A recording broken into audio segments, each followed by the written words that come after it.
Former White House counsel Pat Sipoloni is testifying before the January 6th House Select Committee today. The panel is hoping to learn more about former President Trump's actions in the final days of his presidency. The committee subpoenaed Sipoloni last week after Cassidy Hutchinson testified he was around the president during the insurrection. She claims he warned against the president going to the Capitol that day, saying they could, quote, get charged with every crime imaginable. More than 800 people have been charged so far in connection to the January 6th riots. CBS News has an exclusive interview with one of the men convicted.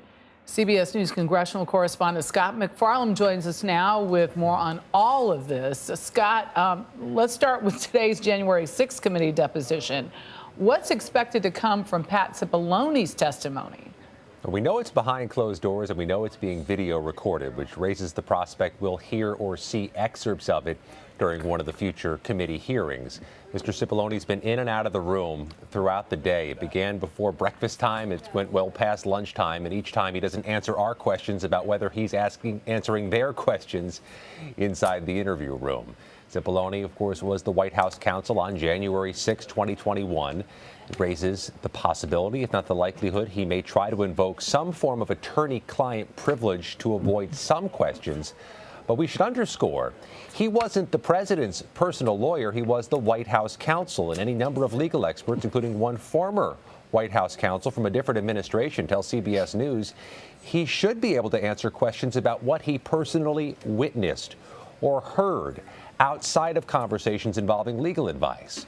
We know it's already been a marathon meeting, an interview behind closed doors, which also increases the possibilities he's answering some questions. Yeah, and also I wonder whether he's not eager to set the record straight in terms of his view of the situation, right? That's another angle to this. I mean, think about January 6th. Right. There were a lot of yes people around. He was one of the people who said listen, no. Yeah, don't go near that spot. Right, so he might want to make that clear. We'll see. But Scott, also, former West Virginia lawmaker Derrick Evans has been convicted and sentenced for his role in the Capitol riot. He is a convicted felon who is about to report to prison, but he's also talking about launching a run for office again. What more can you tell us about that?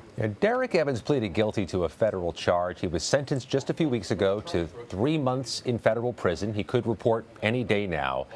He's noteworthy for any number of reasons, not the least of which is he was the highest-ranking government official charged so far in January 6th. He was an elected member of the West Virginia state legislature.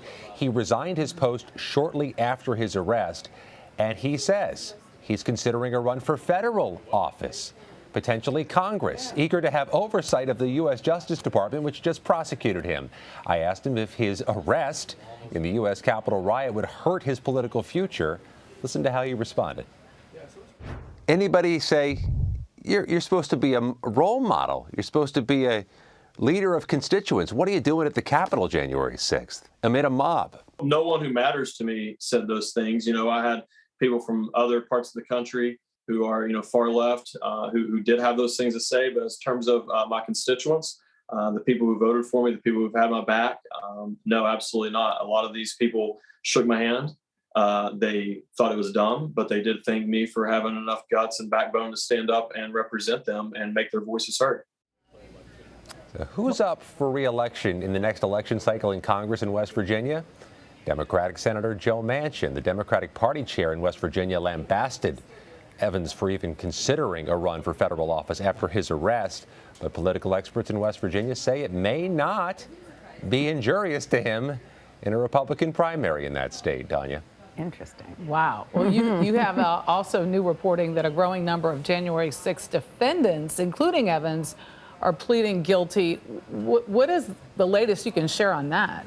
18 months later, it's a good time to reflect on the numbers. As of this moment, there are about 840 federal defendants in the U.S. Capitol attack. By our latest CBS News count, roughly a third of them have pleaded guilty. The Justice Department, though, has been unequivocal. They expect to charge hundreds more people in the months ahead. And the former president has talked openly about possibly issuing pardons if he were to retake office. We know some number of defendants have already banked on getting future pardons if Trump were reelected. We asked Derrick Evans about that as well. I don't know whether it's a possibility or not. That's something that President Trump would have to answer for himself. and go from there. Would you ask for one?